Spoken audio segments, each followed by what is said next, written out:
नमस्कार दोस्तों, हमारे YouTube चैनल स्टडी विद शक्ति में आपका हार्दिक स्वागत है।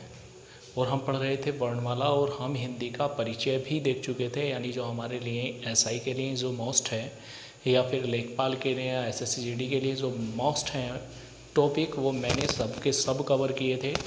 और हमने स्टार्ट की थी वर्णमाला, और वर्णमाला में मैं आपको बता चुका था कि स्वर किसे कहते हैं और उच्चारण के आधार पर स्वर कितने हैं, कुल स्वर कितने हैं। ठीक है, यहाँ तक के मैं अर्थात संधि स्वर तक आपको बता चुका था। आज देखेंगे उससे आगे, यानी जो हमारी वर्णमाला है, मैंने आपको बताया था कि वर्णमाला में मूलतः वर्णों की संख्या कितनी होती है, 52 होती है। और वर्णमाला को कितने भागों में बांटा जाता है, तो बात करेंगे 2 भागों में, जिसमें से फर्स्ट नंबर हमारा चल रहा था स्वर। मैंने आपको बताया था कि स्वर क्या होता है। स्वर वे वर्ण होते हैं जो स्वतंत्र होते हैं और किसी की सहायता से मिलकर नहीं बने होते। यदि बात करें हम कम से कम स्वर की, तो मैंने आपको बताया था 10 होते हैं। यहाँ तक के संधि स्वरों की संख्या कितनी होती है, 7 होती है। मात्रा के आधार पर कितने स्वर हैं मैं आपको बता चुका था, लेकिन आज हम बात करेंगे स्वरों के वर्गीकरण की, यानी जो स्वरों का वर्गीकरण, कि जो स्वरों का वर्गीकरण होता है वो कितने प्रकार से होता है। तो बात की जाए तो स्वरों का वर्गीकरण 7 प्रकार से होता है। कितने प्रकार से? 7 प्रकार से, जिसमें से नंबर 1 हमारा आता है उच्चारण या मात्रा के आधार पर, या मात्रा के आधार पर।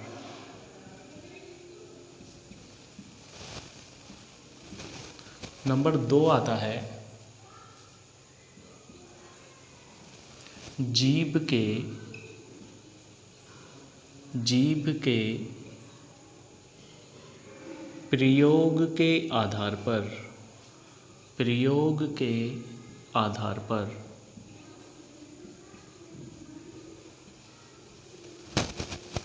तीसरे नंबर पर पूछा जाता है मुख द्वार, मुख द्वार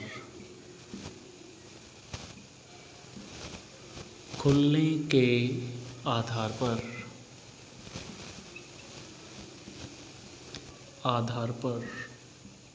बात करें नंबर 4 की, तो नंबर 4 आता है ओठों की,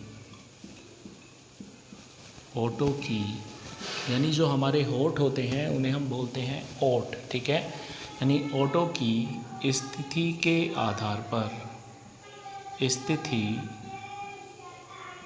के आधार पर। यदि बात करें नंबर 5 की, तो नंबर 5 आता है हवा के नाक व मुंह से निकलने के आधार पर, निकलने के आधार पर।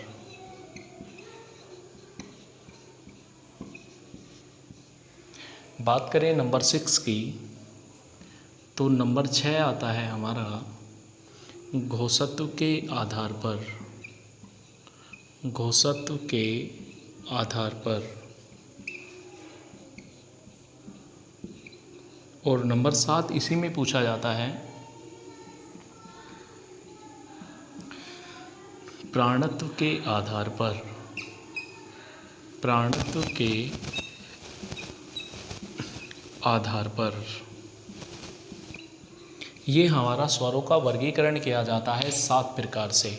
ये ध्यान रखेंगे, जो हमारा स्वरों का वर्गीकरण है ये बहुत ही मोस्ट इम्पोर्टेंट है, क्योंकि जब भी ज़्यादातर जो क्वेश्चन पूछा जाता है स्वरों से, तो हमेशा ध्यान रखना स्वरों की संख्या या फिर स्वर कितने होते हैं, ये क्वेश्चन पहले पूछे जाया करते थे। लेकिन अब क्या है, अब आपसे ये नहीं पूछेगा कि स्वरों की संख्या कितनी होती है, क्योंकि सभी लोग जानते हैं कि स्वरों की संख्या कितनी है। लेकिन जो अब लेटेस्ट में क्वेश्चन पूछे जाते हैं वो पूछा जाता है कि मध्य स्वर क्या है, विव्रत क्या होता है, केंद्रीय स्वर क्या है, अनुनासिक किसे कहते हैं, या नासिक के वर्ण कौन से होते हैं। ठीक है, क्वेश्चन पूछे जाते हैं ये। और हमें मेनली फोकस करना है इन्हीं पर, क्योंकि स्वरों के वर्गीकरण से जब आपने यूपी पुलिस पिछली बार 2018 का दिया होगा तो वहाँ पर भी पूछा गया था कि विवृत कौन सा है, यानी निम्न में से विवृत वर्ण कौन सा है, निम्नलिखित में से मध्य स्वर कौन सा है या केंद्रीय स्वर कौन सा है, हरस स्वर की संख्या कितनी होती है, वो सब यहीं से पूछे जाते हैं इन सातों में। तो हम इन सातों को बहुत ध्यान से पढ़ेंगे और समझ करके।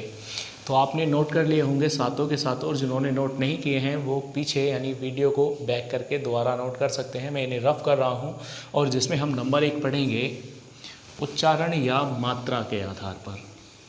यदि बात की जाए कि उच्चारण या मात्रा के आधार पर स्वरों का जो वर्गीकरण किया जाता है वो कितने प्रकार से होता है, तो ध्यान रखेंगे यदि क्वेश्चन आपसे पूरा कहा जाए तो आंसर होगा हमारा 3, यानी उच्चारण या मात्रा के आधार पर स्वरों का वर्गीकरण कितने प्रकार से होता है तो आंसर होगा 3। लेकिन यदि केवल आपसे कहा जाए कि मात्रा के आधार पर स्वरों का वर्गीकरण कितने प्रकार से होता है तो 2 प्रकार से, क्योंकि मात्राएं केवल 2 होती हैं, एक ह्रस्व होती है और एक दीर्घ होती है।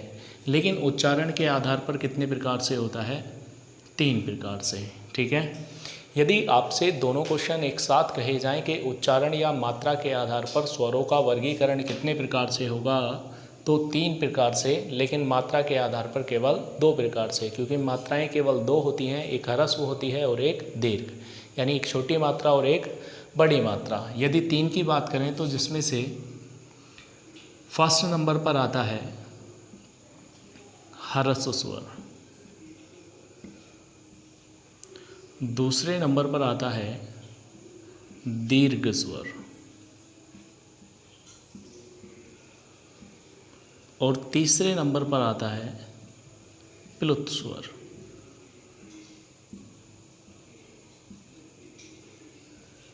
ये हमारे 3 प्रकार से स्वरों का वर्गीकरण किया जाता है उच्चारण या मात्रा के आधार पर। यदि हम बात करें ह्रस्व की तो ह्रस्व माने होता है छोटा, या फिर हम कह सकते हैं कि एक मात्रा, यानी वे स्वर जिनमें एक मात्रा लगाई जाती है। तो हमें ध्यान रखना है कि यानी वे स्वर जिनके उच्चारण में बहुत कम समय लगता है या फिर एक मात्रा का समय लगता है उन्हें हम कहते हैं ह्रस्व स्वर। और यदि आपसे पूछा जाए कि ह्रस्व स्वर की संख्या कितनी है तो आंसर रहेगा 4। और कौन कौन से होते हैं ह्रस्व स्वर, तो बात करेंगे जो हमारे छोटे हैं, यानी छोटा आ, छोटी ई, छोटा ऊ और रीरी, ये कहलाते हैं ह्रस्व स्वर। लेकिन आपको एक बात और ध्यान रखनी है, इन्हें ही हम क्या कहते हैं, यानी इनका नाम ही क्या है, मूल स्वर है। क्या है, मूल स्वर। आपको ध्यान रखना है मूल स्वरों की संख्या भी कितनी होती है, 4 होती है। जो ह्रस्व स्वर होते हैं उन्हें ही हम क्या कहते हैं, मूल स्वर कहते हैं। मूल स्वर क्यों कहा जाता है, क्योंकि ह्रस्व तो चलो हमने मान लिया, ह्रस्व क्यों कहते हैं क्योंकि ये छोटे होते हैं, लेकिन मूल स्वर क्यों कहते हैं तो आपको ध्यान रखना है मूल स्वर इसलिए कहा जाता है क्योंकि इन स्वरों की सहायता से अन्य स्वर बनाए जा सकते हैं, लेकिन अन्य स्वरों की सहायता से ये स्वर नहीं बनाए जा सकते, इसीलिए इन्हें क्या कहा जाता है, मूल स्वर कहा जाता है। आपको ध्यान रखना है कि जो अन्य स्वर हैं हमारे, अन्य स्वरों की सहायता से ये स्वर नहीं बनाए जा सकते, लेकिन जितने भी अन्य स्वर हैं वो सब इनकी सहायता से बनाए जा सकते हैं, इसीलिए हम इन्हें क्या कहते हैं, मूल स्वर कहते हैं। यदि हम दीर्घ स्वर की बात करें तो दीर्घ माने होता है बड़ा, दीर्घ माने होता है बड़ा, या फिर हम कहेंगे 2 मात्रा का समय, यानी वे स्वर जिनके उच्चारण में ह्रस्व स्वर से अधिक समय लगता है या फिर 2 मात्रा का समय लगता है उन्हें हम ह्रस्व यानी दीर्घ स्वर कहते हैं। और दीर्घ स्वरों की संख्या 7 होती है। और कौन से होते हैं, यदि हम बात करें तो होता है आ, बड़ी ई, बड़ा ऊ, ए, आई, ओ, औ। और बात की जाए तो यहीं पर हमारा आता है आगत स्वर, यानी जिसे हम कहते हैं आगत स्वर। आपको ध्यान रखना है ये क्या कहलाता है, ये कहलाता है आगत स्वर, क्योंकि ये हमारी वर्णमाला का नहीं है, इसलिए हम इसकी गिनती नहीं करते, केवल हम गिनती करते हैं इन वाले स्वर की, और इन्हें ही हम क्या कहते हैं, दीर्घ स्वर कहते हैं। यदि हम बात करें प्लुत स्वर की, तो आपको ध्यान रखना है, यदि मात्रा के आधार पर पूछा जाए तो ह्रस्व एवं दीर्घ होते हैं, लेकिन यदि बात करें हम प्लुत स्वर की, तो प्लुत स्वर का प्रयोग केवल उच्चारण में किया जाता है, यानी उच्चारण के आधार पर। तो हम कहेंगे कि वे स्वर जिनके उच्चारण में ह्रस्व स्वर व दीर्घ स्वर दोनों से अधिक समय लगता है, वही क्या कहलाते हैं, प्लुत स्वर कहलाते हैं। और प्लुत स्वर क्या होते हैं, देखो प्लुत स्वर हमने सभी स्वर तो यहाँ पर लिख दिए, प्लुत स्वर क्या होते हैं आपको ध्यान रखना है। ऐसा मान लीजिए कि जब हम छोटे थे तो क्या हुआ करता था, यानी सबने पौध बोई होगी। ऐसा मान लीजिए यहाँ पर खेत है और हम सब पौध बो रहे हैं, और यहाँ से यहाँ तक कोई पेड़ नहीं है, और यहाँ पर एक पेड़ की छांव है।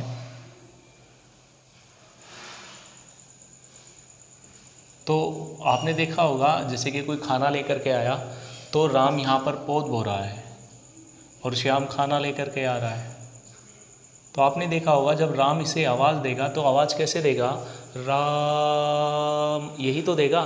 तो आपने नोटिस किया यहाँ पर ना तो रे खिंचा ना मैं खिंचा, केवल क्या खिंचा, आ खिंचा, यानी राम। तो ये आ जो खिंचा यही क्या कहलाएगा, यही कहलाएगा प्लुत स्वर। यानी यहाँ पर जो ये रा खिंचेगा यानी आ खिंचेगा, और यही क्या कहलाएगा, यही कहलाएगा प्लुत स्वर। क्वेश्चन आपसे ऐसे नहीं पूछा जाएगा जैसे कि मैंने लिख दिया, आपसे क्वेश्चन पूछा जाएगा कि प्लुत स्वर का प्रयोग कहाँ किया जाता है, प्लुत स्वर का प्रयोग कहाँ किया जाता है। तो आपको ध्यान रखना है, प्लुत स्वर का प्रयोग गाना गाने या फिर किसी को पुकारने में किया जाता है। ठीक है, गाना गाने या फिर किसी को पुकारने में किसका प्रयोग करते हैं, हम प्लुत स्वर का प्रयोग करते हैं। ठीक है, उम्मीद करता हूँ ये चीज़ आपको समझ में आ गई होगी कि ह्रस्व स्वर, दीर्घ स्वर और प्लुत स्वर क्या होता है। ठीक है, बात करते हैं हम दूसरे पॉइंट की। तो दूसरा पॉइंट जो है हमारा, दूसरी पॉइंट अभी मैंने लिखाया था, यानी नंबर 2 था जीभ के प्रयोग के आधार पर। लेकिन यहीं पर मैं आपको एक बात बता दूं कि एक क्वेश्चन आता है अनुतान, कि अनुतान क्या होता है। ये क्वेश्चन पूछा जा चुका है कि अनुतान का शाब्दिक अर्थ क्या है। तो अनुतान का शाब्दिक अर्थ होता है उतार या चढ़ाव। लेकिन क्वेश्चन आपसे पूछा जा सकता है कि अनुतान का प्रयोग कहाँ किया जाता है। तो आपको ध्यान रखना है, अनुतान का प्रयोग केवल स्वरों में किया जाता है, क्योंकि उतार या चढ़ाव केवल स्वरों का होता है, क्योंकि ये खींचे जाते हैं और कम खींचे जाते हैं। कौन, केवल स्वर। जैसे कि फॉर एग्ज़ाम्पल मैं आपसे कहूँ कि मैंने यहाँ पर एक शब्द लिख दिया ड, ई और न, यहाँ पर भी एक और शब्द लिखा द, ई और न, और ऐसा मान लीजिए यहाँ पर द, न, और यहाँ पर भी द और न लिख दूँ, तो ये भी दन पढ़ा जा रहा है और ये भी दन पढ़ा जा रहा है। इसका मतलब यह है कि व्यंजन से कोई फ़र्क नहीं पड़ा। ठीक है, व्यंजन सेम रहे। लेकिन यहाँ पर हमने क्या पढ़ा, इसे दीन और इसे दिन, किसके कारण, ई के कारण। यहाँ पर भी ई थी और यहाँ पर भी ई थी, लेकिन यहाँ पर छोटी आई यानी ह्रस्व आया तो हमने इसे बहुत कम खींचा, इसे बोला दिन। ठीक है, और वहाँ पर बड़ी आई तो हमने इसे क्या बोला, दीन, तो अधिक समय लगा ना। इसीलिए कहते हैं कि अनुतान की स्थिति किन में पाई जाती है, केवल स्वरों में पाई जाती है। आपको ध्यान रखना है। ठीक है, क्योंकि स्वरों का ही उतार चढ़ाव होता है, अन्यथा व्यंजनों का उतार चढ़ाव नहीं होता। व्यंजन जैसा होता है वैसे का वैसे ही बोला जाता है। यदि हम बात करते हैं दूसरे नंबर पर, हेडिंग डालेंगे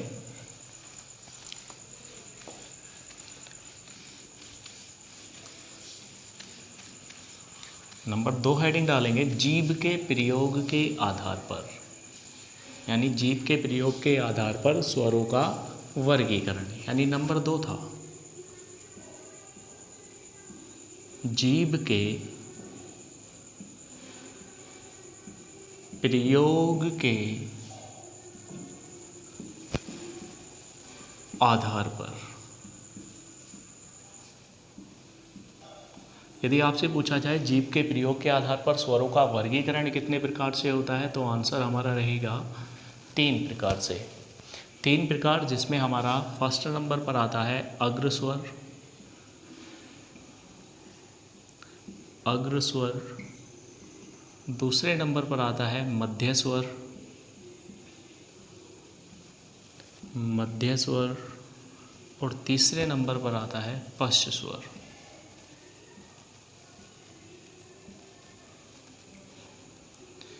ये 3 प्रकार से किया जाता है जीभ के प्रयोग के आधार पर वर्गीकरण। यदि हम बात करें कि अग्र माने क्या होता है, अग्र माने होता है अगला, और किसके आधार पर है ये, जीभ के प्रयोग के आधार पर। तो हम कहेंगे कि वे स्वर जिनके उच्चारण में जीभ का अगला भाग काम करता है उसे हम क्या कहते हैं, अग्र स्वर कहते हैं। और अग्र स्वर 4 होते हैं। कौन कौन से होते हैं, ई, ए और ऐ, ये कहलाते हैं अग्र स्वर। यदि हम बात करें मध्य स्वर की, तो मध्य स्वर पिछली बार भी यूपी पुलिस 2018 का जो यानी लगभग जो 49,000 वैकेंसी आई थी उसमें था। ठीक है, ये पूछा गया था कि मध्य स्वर क्या होता है। तो मध्य स्वर क्या होता है, यानी वे स्वर जिनके उच्चारण में जीभ का बीच का भाग काम करता है।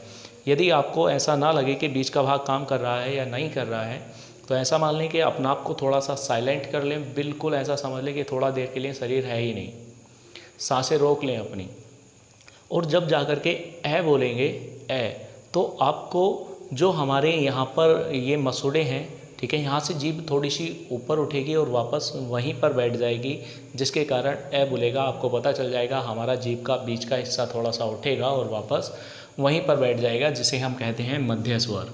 और मध्य स्वर होता है केवल ए। आप उच्चारण करके देख सकते हैं, आपको पता चल जाएगा कि जीभ का बीच का भाग काम कर रहा है या नहीं कर रहा है। ठीक है, और इसे ही हम कहते हैं केंद्रीय स्वर, क्योंकि मध्य माने भी बीच होता है और केंद्र माने भी बीच होता है। तो मध्य स्वर कह दें या फिर कह दें केंद्रीय स्वर, तो बात एक ही है। यदि हम पश्च स्वर की बात करें तो हम कहेंगे कि वे स्वर जिनके उच्चारण में जीभ का पिछला भाग काम करता है उसे हम क्या कहते हैं, पश्च स्वर कहते हैं। और पश्च स्वर कौन से होते हैं, एक होता है आ, एक होता है ऊ, ओ और औ, ये कहलाते हैं पश्च स्वर। यदि हम बात करें नंबर 3 यानी थर्ड, तो थर्ड हमारा था मुख द्वार खुलने के आधार पर, मुख द्वार खुलने के आधार पर।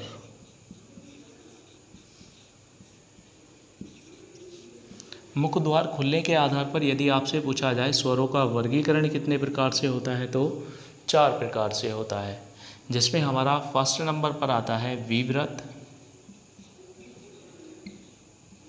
दूसरे नंबर पर आता है, फर्स्ट नंबर पर है विव्रत और नंबर 2 पर है अर्धविव्रत, अर्धविव्रत। तीसरे नंबर पर आता है संव्रत और चौथे नंबर पर आता है अर्धसंव्रत।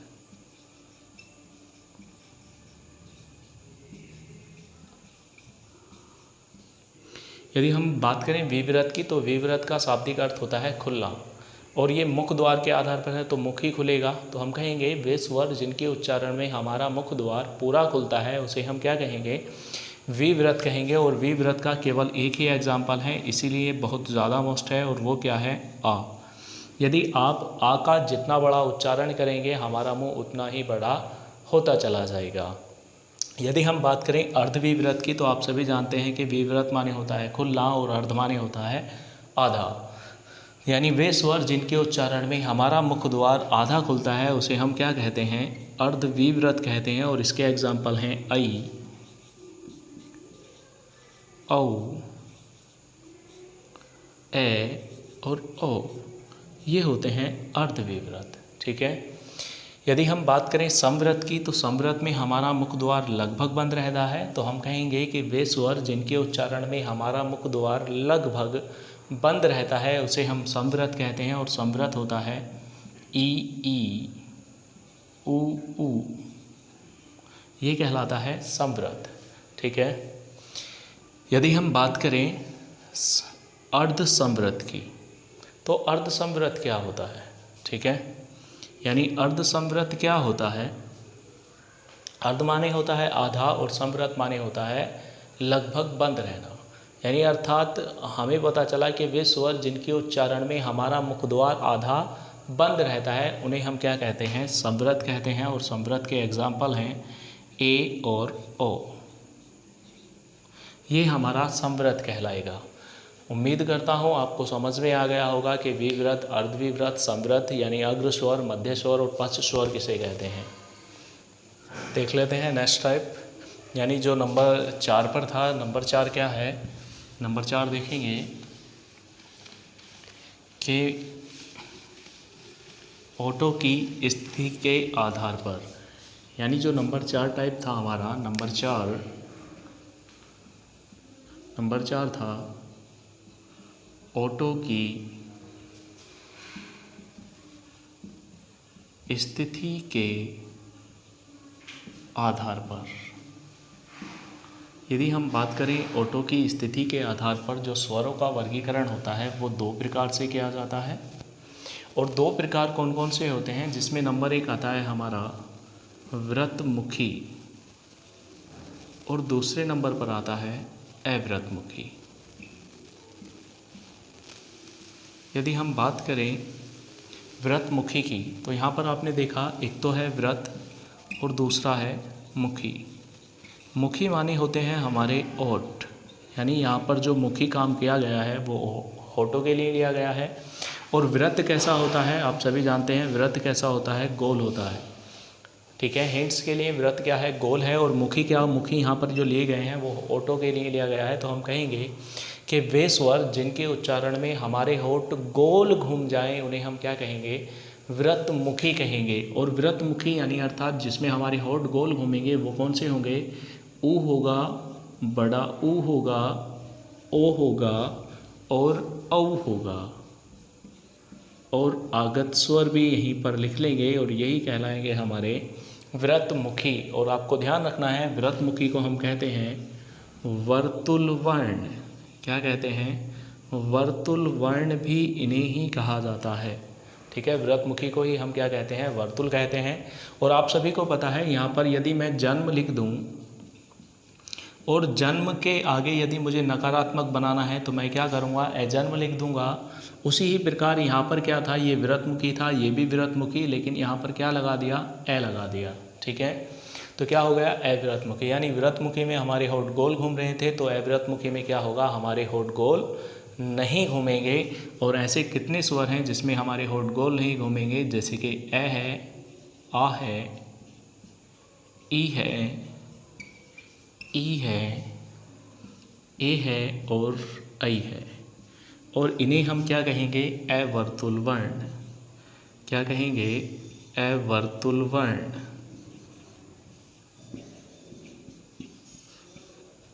ये व्रतमुखी और अव्रतमुखी है, ध्यान रखना है। यहाँ से क्वेश्चन बहुत ही पूछे जाते हैं, इसलिए जितने भी मैंने आपको स्वरों के वर्गीकरण आज कराए हैं आपको ध्यान से पढ़ना है और आपको याद भी रखना है। यदि मैं आपसे एक क्वेश्चन पूछता हूँ जो आपको कमेंट सेक्शन में बताना है सभी को कि केंद्रीय स्वर किसे कहते हैं। ठीक है, आप सभी को बताना है कि केंद्रीय स्वर कौन सा होता है। ठीक है, कमेंट सेक्शन में लिखना है केंद्रीय स्वर कौन सा है। और मिलते हैं नेक्स्ट वीडियो में। ठीक है, जय हिंद।